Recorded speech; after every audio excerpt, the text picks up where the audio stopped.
자, 이제 독립투쟁, 이제 국외 버전으로 가요. 방금 뭐 물산자유운동, 밀립대학 설립운동, 수작쟁이, 노동쟁이 이 모든 것들은 다 국내였고, 이제 국외로 가면 3.1운동 이후에는 국외에서 무장투쟁이 매우 활발해집니다. 3.1운동이 실패했다라고 해서 실망하고 좌절하는 것이 아니라 이제 만주로 딪혀 올라와 젊은 이들이 많이 이제 투입이 되면서 굉장히 많이 활기를 띠게 되는데, 자, 먼저는 봉오동 전투로 갈게요. 자, 우리가 여기 간도를 지금 보셔야 됩니다. 여기 간도를 보시면 여기 봉오동이라는 거의 우측 지역이에요. 여기서 바로 첫 승리를 따냅니다. 20년 6월의 일이고요. 홍범도가 이끄는 대한독립군일 거예요. 홍범도의 대한독립군. 이 홍범도가 함경도 쪽에서 활약했던 정미의병 전쟁 때의 가장 대표적인 의병장이에요. 자, 정미의병 때 가장 맹위를 떨쳤던 홍범도의 대한독립군 요 사람들과 함께 안무의 국민회군, 최진동의 국무도독부군, 여러 덜 알려진 독립운동가들 여러 연합부대 작전이었습니다. 이렇게 해서 바로 홍범도의 대한독립군이 주도가 되는 첫 승리가 바로 봉오동 전투였다라는 거. 이 봉오동 전투를 보복하고 싶었던 일본이 접경 지역인 훈춘에 있는 일본 영사관을 우리 독립군들이 습격한 것 마냥 위장 사건을 펼쳐요. 그렇게 해서 바로 훈춘 사건을 보복하겠다시고 바로 이 넓은 청산 일대를 공격하고 들어온 거죠. 자, 이게 바로 20년 10월에 벌어진 6일 동안 10번의 정말 대사건이 터지거든요. 20년 10월 달 6일 동안 10번의 큰 전투 다 합쳐서 우리 그걸 청산리 대첩이라고 얘기하는 거고요. 이 청산리 대첩은 김자진이 이끄는 대종교가 만들었던 군부대 이름이 중강단이잖아요. 중강단이 이름 바뀐 게 북로군정서입니다. 그렇게 해서 바로 북로군정서, 김자진의 북로군정서가 주도하는 청산리 대첩은 혼자 한 승리 물론 아니에요. 봉오동 전투 때 멤버가 그대로 다 온 거기 때문에 홍범도 및 최진동 안무 다 여기 있다라는 거죠. 그래서 홍범도는 봉오동 전투, 청산리 대첩 둘 다 해당돼요. 근데 김자진은 청산리 대첩에만 해당되니까 혼돈하지 마시고요. 자, 이렇게 해서 봉오동 전투 이후 훈춘 사건을 조작한 일본이 대규모 병력을 투입합니다. 이러니 6일 동안 10번의 전투를 통해 특히 대표적인 전투 어랑촌 전투를 통해서 청산리 대첩 완전히 깨버렸죠. 자, 근데 이 두 번의 승리가 엄청난 피바다로 이어지게 될 거예요. 우리 그거 간도참변이요. 간도참변이요. 간도일 때 진짜 불바다 되죠. 여자들 강간, 살인, 폭행, 방화, 이루 말할 수 없는 일제 보복이 100일 동안 계속될 겁니다. 20년 10월부터 그 다음 연도 21년 새 초까지. 그러니 간도 참변으로 어떻게 이 간도일 때 이 독립운동가들이 어떻게 계속 있겠어요. 민가에 숨어 지낼 수가 없죠. 자, 우리 독립군들이 이제 다 짐 싸들고 나와야 돼요. 나와서 바로 어디로 올라가게 되냐면 밀산부 한흥동이라는 곳에 집결하게 되는데 이 밀산부 한흥동에 집결하게 된 약 4천여 명의 병력, 우리 그들을 대한독립군단이라 부르고요. 이 대한독립군단이 12월에 그 추운 만주 끝자락 밀산부 한흥동에 약 4천 명이 집결을 해요. 와, 근데 남쪽으로도 못 내려가고, 왜냐면 간도가 불바다 되고 있으니 이제 민가의 피해를 줄이기 위해 남으로도 못 가고 이제 북으로도 못 갑니다. 왜? 북쪽은 소련이에요. 물론 아직 정확히 소련은 안 됐습니다. 러시아예요, 러시아.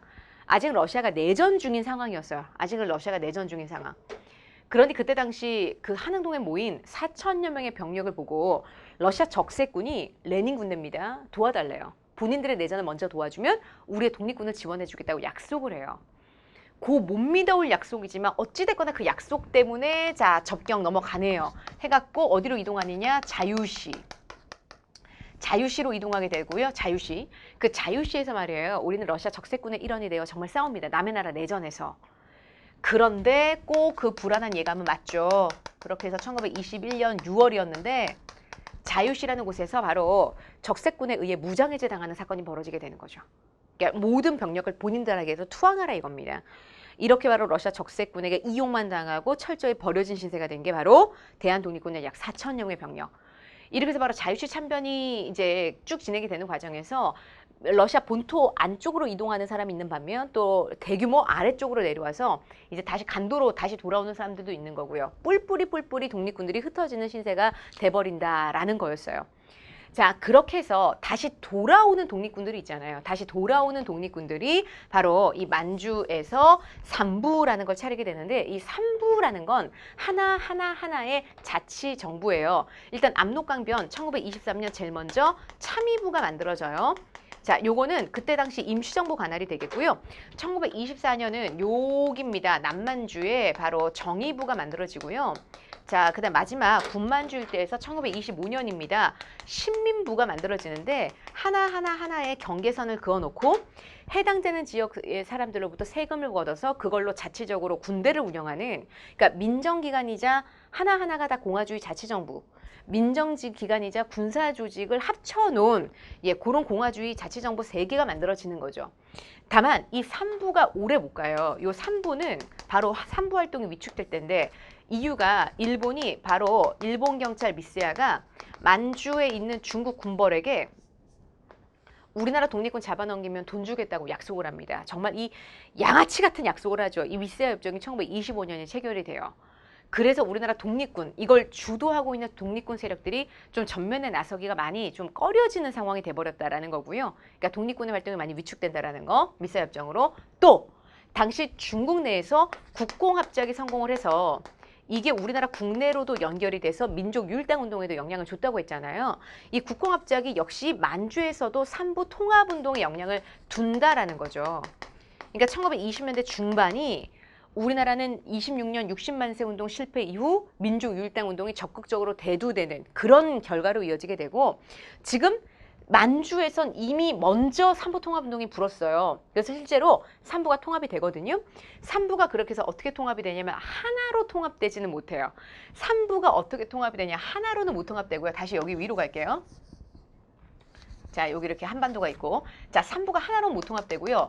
백두산을 기점으로 위가 북만주고 아래가 남만주잖아요. 예, 2개로 통합돼요. 하나로 통합되면 얼마나 좋겠어요. 우리가 공부하기도 참 좋았겠죠. 그런데 하나로 통합되긴 힘들고, 둘로 나눠서 통합되는데, 먼저 남만주의 국민부.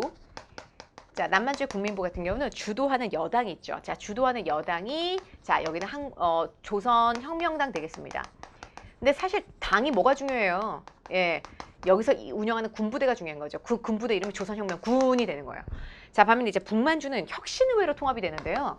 혁신의회는 참고로 6개월 만에 해체가 될 겁니다. 남는 건 여당만이 남아요. 그 여당이 바로 뭐가 될 거냐면 한국독립당이 되는 거고요.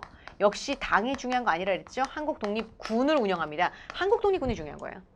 자, 이렇게 해서 바로 20년대 말에 결국 삼부 통합운동의 결과 남만주는 국민부로, 북만주는 혁신의회로 이렇게 통합이 되더라.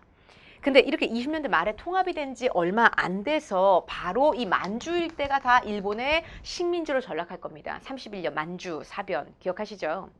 자, 만주 사변이 터지게 되자 여기에 중국 호로군이 연합을 하게 될 거고요. 여기에서 중국 의용군이 연합을 할 거예요. 우리 이런 거, 자, 32년부터 33년까지, 1932년부터 33년까지 요걸 우리는 한중 연합작전 이렇게 얘기를 해요. 자, 이 한중연합작전은요, 제일 시험 문제 많이 나오는 포인트가 될 수밖에 없는 건, 자, 동아시아 3나라에서 일본이 공동의 에너미로 치고 나오니 한국과 중국이 연합을 하더라. 이런 차원에서 굉장히 중요한 거예요. 한중연합작전. 자, 한중연합작전 32에서 33년, 요 2년 동안, 자, 북만주에선 쌍성보 대전자령이 가장 대표적인 전투가 되겠고요. 남만주에서는 영능가 전투와 흥경선 전투가 가장 대표적인 전투가 되겠습니다. 그래서 내가 이걸 합쳐서 쌍성, 전자, 흥경영 이렇게 얘기하는데, 쌍성, 전자, 흥경영이 32년, 33년 2년간에 걸쳐 터졌던 한중연합작전을 얘기하는 거고, 다만 올해는 못해요. 한중연합작전을. 어차피 일본인들에게 고립됐기 때문에 올해는 못합니다. 이제는 중일전쟁이 터지면서 이제 중국 본토로 짐 싸들고 내려올 거예요. 중국 본토로 짐 싸들고 내려오는데 일부 병력, 일부 강경 좌파들은 끝까지 만주 일대에 남아 만주에서의 게릴라 유격전을 계속 이어갈 겁니다. 가까운 곳에서. 그때 만들어진 게 동국 항일연군이요. 1937년 그들이 보천보 전투를 일으키는데 함경도 갑산을 기습 공격한 거예요. 그렇게 해서 바로 보천보 전투를 승리로 이끈 그 인물이 김일성인데, 그런 사회주의자들의 이 강경 사회주의자들의 활동은 우리 한국사 능력검정에 잘 안 나옵니다. 생략하셔도 되는 부분. 자, 한편 이제 중국 본토로 짐 싸들고 내려오는 거예요. 자, 중국 본토로 짐 싸들고 내려온 인물은 사실 요 만주에서 먼저 활동을 하고 있던 사람이 있습니다. 자, 만주에서 먼저 활동하고 있던 사람, 제가 그 인물을 설명하기 위해서 여러분은 한 장 잠깐만 넘겨주시면 아마 이해가 빨라지게 될 거예요. 자, 187쪽으로 갈게요. 187쪽. 지금 저희는 독립군 무장 활동을 보고 계시는 거고요. 전쟁을 보고 계시는 거고, 전쟁 말고 일본인들에게 충격을 줄 수 있는 방법은 핵심 기관을 파괴하고 핵심 요인들을 암살하는 의거 활동도 일본인들에게 충격을 줄 수 있는 거죠. 이 의거 활동을 했던 단체를 먼저 여러분들이 하나 보셨습니다. 김구가 상하이에서 만들었다는 이봉창, 윤봉길, 한인 애국단 먼저 보셨었죠. 그거 말고 의열단 있어요. 진짜 시험 문제 많이 나오는 게 바로 의열단인데, 먼저 1919년 만주에서 신흥무관학교, 그 신민회가 만들었다는 신흥무관학교 졸업생 김원봉이 주도해서 만든 의거단체, 이름은 의열단. 그걸 주도했던 인물 누구라고요? 김원봉. 김원봉은 당시 국내에서 이제 많아질 자치론, 참정론, 준비론 다 배격합니다. 민중의 직접 혁명을 강조하고요. 그와 생각을 같이 하는 스승이 있어요. 신채호. 신채호는 대한민국 임시정부에 참여했다가 그 외교론자들을 굉장히 비판하고 나온 사람이죠. 니들이 말하는 외교 독립이 이딴 거라면 나는 역겨워서 안 하겠다. 대표적인 창조파였어요. 이 강경 창조파였던 신채호가 다시 만주로 건너와 의열단 선언문을 기초하거든요. 그 의열단 선언문이 바로 뭐냐면 이름 조선혁명선언입니다. 신채호의 조선혁명선언은 신채호의 저서보다도 시험 문제 더 많이 나와요. 신채호의 역사 이제 물보다도 훨씬 더 시험 문제 많이 나오는 게 이 조선혁명선언. 이 조선혁명선언 읽어보니까 이래요. 혁명이 아니고는 강도 일본으로부터 조선의 주권을 되찾아오는 일은 불가능하다. 무조건 민중의 직접 혁명을 강조하는데 이 남자가 강조하는 게 4개입니다. 폭력, 암살, 파괴, 폭동. 폭력, 암살, 파괴, 폭동. 이 4개를 통해서 많이 민중의 직접 혁명, 그래야지만이 강도 일본으로부터 우리가 주권을 찾을 수 있다예요. 이게 바로 신채호의 조선혁명선언이라는 글이고요. 일명 의열단 선언문. 이 정신에 기초하여 김익상이 이거는 조금 외우기가 힘드실 거라 제가 늘 이렇게 얘기해요. 나의 제부 익총이가 거긴 없는데, 자, 나의 제부 익총이가 그 서울로 익총이가 갑자기 생각이 안 나네. 서울로 상경을 해서 주식회사 차렸다. 뭐 이런, 제가 이거는 사실 고등학교 이제 고등학교 우리 고등학교 베이비들이 시험 문제 어찌됐거나 고득점 하라고 제가 이제 알려드린 방식인데, 박재혁이 있어요. 그래서 부산경찰서에 먼저 이제 폭탄 던졌고요. 김익상이 조선 총독부에 또 폭탄 던졌고요. 그 다음에 김상옥이 종로경찰서에 폭탄을 던졌고요. 그 다음에 나석주가 동양 척식 주식회사에 폭탄 던졌어요. 자, 김익상 조선총독부, 김상옥 종로경찰서, 나석주 동양척식 주식회사. 사실 이 박재혁이 추가돼도 되고 또 있어요. 김지섭이라고 있는데, 김지섭은 김상옥이 1923년에 의거했고 나석주가 1926년에 의거했거든요. 우리 그거 시기적으로 나열하는 거 우리한테는 하나도 안 중요해요. 자, 요 사이에 김지섭이라는 인물은 도쿄 왕궁에다가 또 도쿄 왕궁으로 들어가는 이중교라는 다리에 폭탄을 설치한 바 있습니다. 요런 인물들이 하나같이 다 의열단 소속이에요. 의열단에서 주로 나오는 사람들은 김익상, 김상호, 나석주인데 제가 그냥 추가로 박지혁과 김지섭도 의열단 소속이다. 이만큼 많은 활동을 했어요. 26년 나석주 의거까지. 근데 26년 나석주 의거를 끝으로 의거 접었어요. 의거 접고 전원답 황포 군관학교라는 곳에 입소해서 군사훈련을 받습니다. 군사훈련을 받고 1932년이 되면 먼저 난징에서 흩어져 있는 조선인들 모아 군부대를 창설하기 위한 학교를 만들어요. 이게 조선혁명 간부학교거든요. 자, 그러니 자, 의열단 활동 쭉 보셨죠? 다시 앞으로 넘어오세요. 바로 그 만주에서 활동하던 그 의열단의 김원봉이 제일 먼저 어떻게 보면 짐 싸들고 이 중국 본토로 내려와 있는 거예요. 자, 1932년 난징에서 벌써 이 남자가 조선혁명 간부학교를 만든다고 하잖아요. 이후 1935년이 되면 이 남자가 난징에서 민족혁명당이라는 정당까지 만들어요. 이렇게 정치적인 활동까지 나서거든요. 이후 1937년이 되면 이게 조선민족전선연맹으로 이름을 바꿀 텐데, 거기에 산하부대로 만들어진 게 38년. 자, 이게 중국 관내 최초로 만들어지는 우리나라 군부대입니다. 너무 중요하죠. 중일전쟁 이듬해 우리나라 한국인들로 최초입니다. 중국 관내 최초의 무장부대를 만드니 자 조선의용대 중국 관내 최초의 항일 무장부대고요. 김원봉이 주도해서 만들었어요.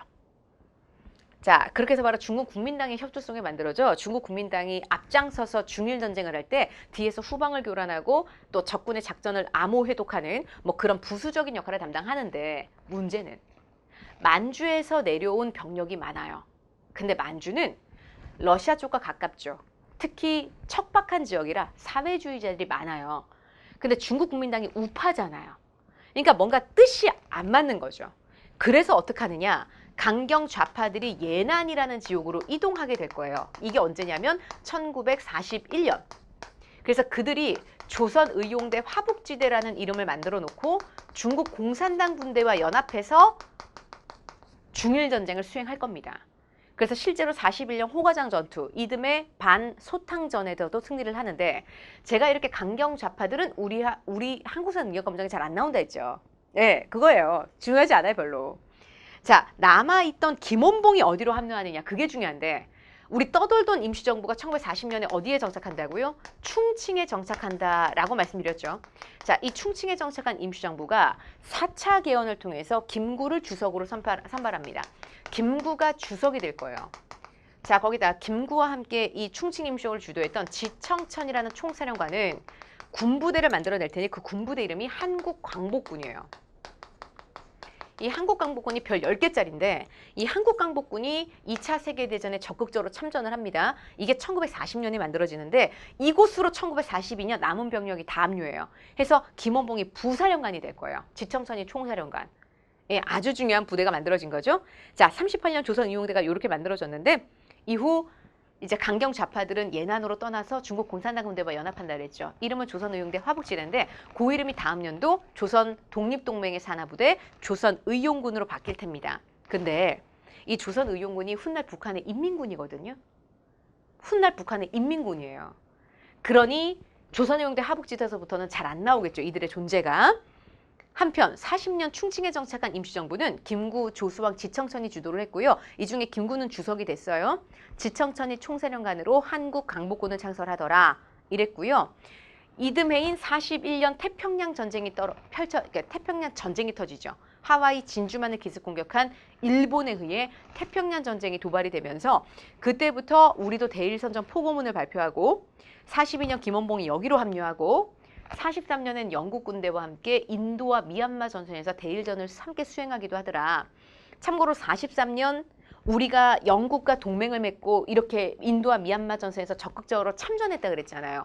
이런 것 때문에 43년 11월이 되면 이집트 카이로라는 곳에서 미국의 루즈벨트 대통령, 영국의 처칠 수상, 중국의 장제스 이 세 명의 수뇌부가 모여서 우리나라 한반도의 독립을 최초로 약속할 겁니다. 우리 이따 그걸 뒤에서 배울 카이로 회담이라고 하는데 요때 나오는 거예요. 우리가 적극적으로 이렇게 항일전을 했을 때 이후 45년 9월 예정으로 우리는 미군의 지원 속에 국내 진공작전을 준비합니다. 낙하산으로 이쪽으로 투입될 이제 국내 정진군을 편성하고 국내 진공작전을 이제 하려 했는데 이게 45년 9월 예정. 그러니 현실화가 안 됐겠죠. 왜냐면 8월 6일, 8월 9일 히로시마와 나가사키에 핵폭탄이 터져질 줄 누가 알았겠습니까? 그죠? 그래서 이건 현실화가 못 됐다라는 겁니다. 그 아래. 그래서 국내 진공작전이 결국 성사가 못 됐으면 김구의 평생의 한으로 남는 거였죠. 자, 그 아래 한국광복군 행동중순 9개항이라는 건 역시 초창기 때 중국 국민당이 우리나라 군사작전권 갖고 있었어요. 근데 우리나라 그 군사작전권이 결국 이제 우리나라 44년으로 우리나라의 독자적인 작전권으로 돌아왔죠. 그래서 국내 진공작전을 계획할 수 있었다라는 거고요. 자, 이로써 이제까지 열거됐던 모든 독립운동가들의 이제 사진과 전반적인 이력이 거기 나와 있습니다. 정리를 제가 해놨고요. 자, 뭐 6번 주장 보셨으니까 패스할게요. 자, 이제는 188쪽으로 들어옵니다. 거기 농촌 계몽운동 보이네요. 이것도 우리 아까 했죠. 그러니까 1920년대 민족의 실력 양성 운동 그렇게 해서 물산장려운동과 밀립대학 설립운동이 있었다면 29년부터는 조선일보의 그거 문자보고운동 그 다음에 동아일보의 브나로드 운동 이게 다 민족주의 계열의 민족운동이었다라는 거고 두 번째 주제는 우리나라 민족문화 수호운동이에요. 우리 민족문화 하면 국어, 그리고 국사입니다. 우리 민족만이 배우는 학문을 생각해 보세요. 국어와 국사잖아. 가장 민족적인. 근데 1900년대는 아직 일제강점기가 아니에요. 우리는 이걸 시기적으로 구분하는 것도 중요하기에 제가 1900년대를 넣어본 거예요. 이건 일제강점기가 아닌 거예요. 먼저 주시경이 등장하는데 이 주시경이 국문연구소를 국권피탈 전에 만들었었잖아요. 국권피탈 이후에 국문연구소는 사라지지만 그 제자들이 1921년 조선어 연구회를 만들고 잡지에 한글을 간행하고 각야 날을 제정하더라. 이 각야 날이 지금의 한글날이에요. 그 조선어 연구회가 되게 커진 게 조선어 학회입니다. 그래서 이 조선어 학회가 한글 맞춤어 통일안과 표준어, 거기다 외래어 표기법을 제정하고 잡지 한글을 계속 이어나가며 아까 조선일보가 문자보급 운동하고 동아일보가 분화로드 운동하는데 한글이라는 교재를 보급하기도 하더라. 자, 그런데 바로 이 국어단체 조선어 학회. 진짜 중요한 1942년 조선어 학회 사건으로 이제 시험 문제 많이 나오는데 이 조선어 학회 사건이라는 게 우리말 큰사전 편찬을 시도하던 우리말 큰사전 편찬을 시도하던 조선어 학회에게 치안유지법 위반이라는 혐의를 씌워서 저는 구속시켜요. 그랬다라는 건 치안유지법이 전 방위적으로 모든 민족운동을 쏘고 있다. 사실상 이제 우리 결사의 자유가 끝난 나라 이렇게 볼 수 있는 거죠. 이제 42년이면 이미 태평양 전쟁도 벌어지고 난 이후다라는 거예요. 자, 조선어 학회 사건은 42년 일제강점기 거의 막바지 사건이니까 시기적으로도 되게 중요했고 일단 우리말 큰사전 편찬이 이때는 좌절이 되지만 광복 이후에 결국 서울역 창고에서 보관이 되고 있던 결국 이 우리말 큰사전이 이제 발견이 되는 바람에 다시 우리말 큰사전 발간을 할 수가 있었습니다. 한편 국사로는 이미 일제강점기 들어오기 전 신채호와 박은식이 활약을 해서 신채호가 독사신론이라는 글도 발표한 바 있었어요.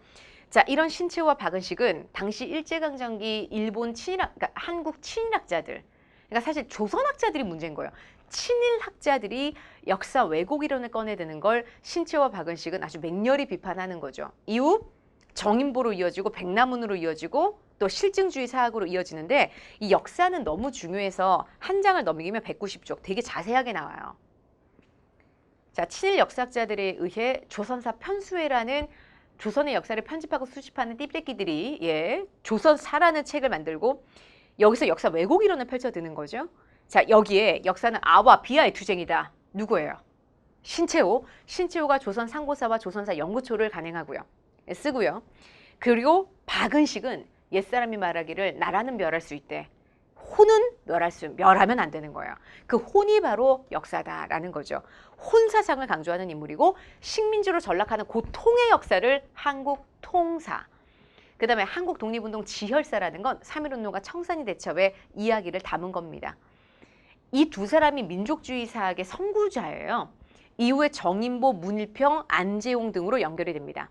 한편 거기 아래 백나무는 마르크스 역사관에 입각해서 사회주의, 그래서 이때를 사회경제사학이라고 얘기하는데 사회경제사학은 우리나라의 역사라는 흐름이 세계사와 다른 세계사와 구별될 것이 아니라 우리도 보편적 역사 발전 법칙을 그대로 하고 있는 거죠.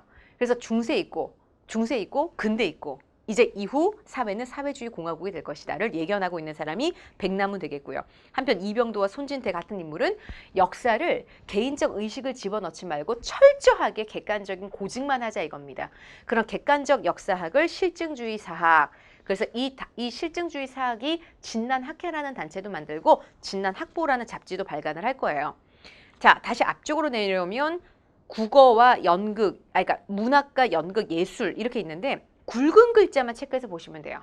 사회주의 문학 등장하거든요. 1920년대 신경향파 카프 문학이라고 합니다. 또 영화 아리랑 1920년대 역시 나왔어요. 한편 종교도 체크해 보시고 중요한 부분 아니에요. 자, 3번 주제는 이제 국의 동포들의 생활인데 사료만 잘 보시면 되겠습니다. 여러분들 사료 보시면 1923년 일본에서 터진 지진 도쿄 부근이거든요. 관동. 이게 관동 대학살. 전쟁으로 인한 지진으로 인한 자연재해로 인한 사회적 어떤 혼란의 책임을 한국인들에게 씌워서 한국인들의 집단 학살함으로 일본 사람들의 화풀이 대상으로 만들어버린 거예요. 이게 1923년 관동 대지진이 관동 대학살로 연결되는 만행이었고 또 하나 중일전쟁이 터지던 1937년이라는 해에 소련의 스탈린은 우리나라 연해주 동포들을 무려 6,000km 멀리 떨어진 중앙아시아로 강제 이주시킵니다. 예. 뭐 그들이 중일 전쟁 터지고 나서 일본을 지원할 수도 있다라는 예, 아주 말도 안 되는 트집을 잡았는데 사실 알고 보면 이건 중앙아시아 개척을 위해서였어요. 예, 그렇게 뭐 2개 참고해 보시면 되겠고요. 자, 넘겨서 4번에 건국 준비 활동인데 자, 먼저는 바로 1940년 충칭이 하나의 장소가 되겠고 또 하나가 바로 예난에 등장하는 1942년 조선 독립동맹. 이건 광경좌파 김두봉의 조직이에요.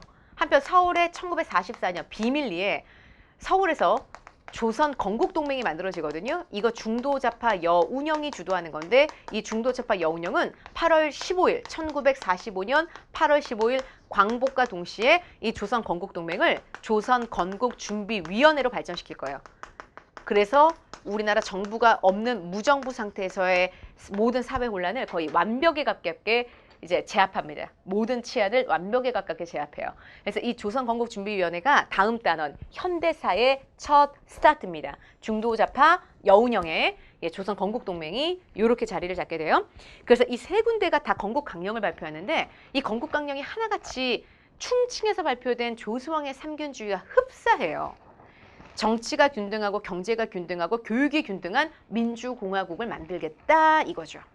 조수왕의 삼균주의 와 흡사한 민주공화국을 다 이야기하고 있습니다. 한편 우리나라 최초로 독립을 약속받은 게 카이로 회담, 그다음 얄타 회담 같은 경우는 45년 2월 독일의 패망이 기정사실화된 상태에서 이제 소련 빨리 대일전 들어와 이거를 촉구한 거거든요.